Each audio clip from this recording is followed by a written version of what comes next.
Pranam, greetings of the day. I'm Dr. Manjunath. As a part of knowledge series of Groexl with Private Limited, today we are discussing on loose droppings in poultry. With us today, Dr. Rais Rajpura, a very renowned personality in the poultry. Welcome you, Dr. Sir. Thank you very much, sir.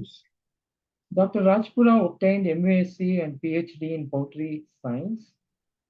He is in a noble profession of teaching as an assistant professor in Anand Agriculture University. He always engaged in imparting knowledge on various subjects through seminars, lectures. He's always engaged. He has more than 15 research papers in national and international journals, apart from 25 popular articles. Today, we listen to his expertise on the topic of loose droppings, which is quite rampant nowadays. Over to you, Dr. Saab. Once again, I welcome you. Kindly go ahead, sir.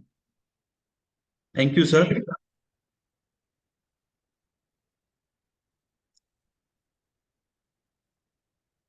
Wonderful. It is seen. Thank you very much, Dr. Manjunath, sir, for inviting me and giving me an opportunity to discuss on the burning issues of the broiler farming, that is loose dropping. It's a commonly seen in most of the broiler farms. As we are growing broiler faster and faster, their feed consumption is good. So this issue of this loose dropping is also there. So in this loose dropping, sometimes we have seen this undigested feed in the droppings that is directly lost to the FCR and the performance is hampered. When there is a loose dropping or running wet issue is there, in birds, the watery diarrhea is there and that will attract the flies and the fly nuisance may be there in the farms and fly menace may be there. So it also affect condemn the carcass also. When there is a loose dropping in the farms, the watery litter condition is there. It can cause foot pad dermatitis and high ammonia formation in the farms also. That also leads in further to respiratory issues. If this loose dropping is there in early stage of 1 week of life in the birds, it causes disturbance in the gut microbiota and in the futures when the birds become older, we see the lameness, that's especially because of the Enterococcus spondylitis. This loose dropping may be because of the subclinical coccidiosis. It started with this, maybe one of the reason, and it leads to enteritis and there is heavy losses. So a simple loose dropping will lead to a clinical coccidiosis or enteritis and there is heavy loss, monetary loss will be there to the farmers. This loose drop, the gut function or the intestine is a delicate function of this intestine, and there is a balance between these three things. One is a mucus layer of the gut. Second is commensal bacteria, which is present because so many millions of bacteria are present in the gut intestine, which helps in the digestion and maintenance of this intestinal health. And the third important is intestinal epithelium. If the balance between these three things is disturbed, there is a case of the loose dropping and ultimately it's an enteritis.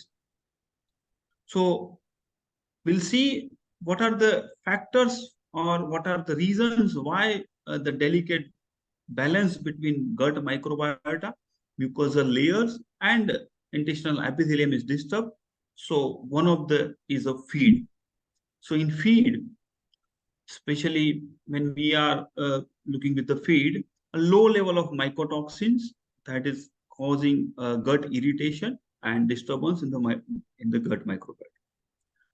Non-starch polysaccharides, that is also one of the reasons. When we are using multiple this alternative feed ingredients, NSP is again one more concern. undigested proteins in this gut that also cause irritation to the gut and causes loose dropping. Important is subclinical coccidiosis that also leads to poor gut balance.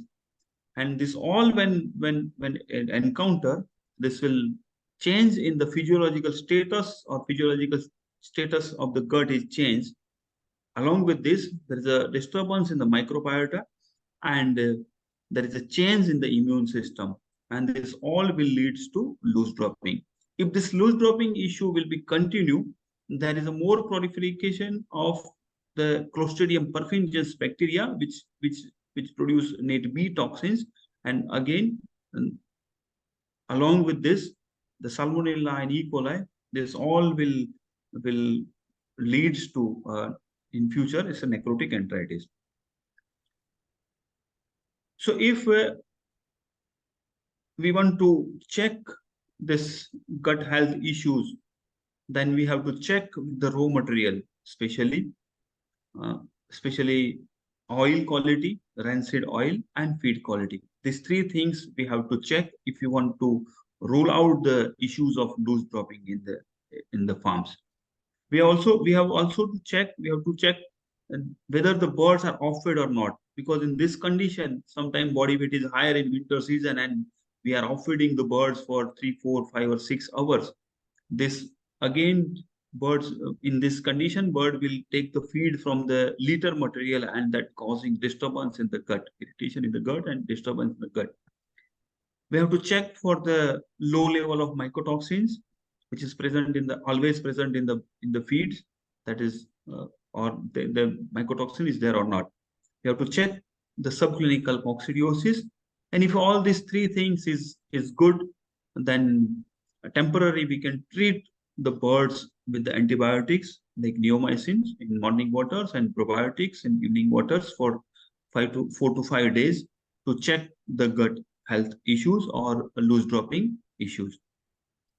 But as a holistic approach, if you want to improve the gut health, overall gut health in the broilers, and to maintain or to get the good FCR and good performance from the bird, this high growing broiler birds, we have to establish gut microbiota from the day one. As the chicks hatch, they doesn't have any, or there are very less number of microbiota in there. So whatever microbiota or the good bacteria birds will take, that will establish in the gut intestine, and it maintain the gut. So we can spray probiotics at hatchery, we can spray or we can give probiotics in gel form in chick box. If these two things is not possible, at least when the bird receive at farm, first water must be with the good probiotic. Second, things we can think on that is combination of the enzymes, NSPase, protease, and phytase. The multiple NSPase enzymes will digest this non-starch polysaccharide very properly, and gut health issue is reduced. Protease enzymes not only used to reduce the protein, but when you use the protease enzymes, it digests the proteins. That protein will, undigested protein will not go to the hind gut, and it's not causing irritation, because undigested protein is a good for, or a food for pathogenic bacteria. So if there is no undigested protein in hind gut, this gut health issue is improved. We always protect our birds from the low level of mycotoxins, especially the deoxynivalenol and other mycotoxins.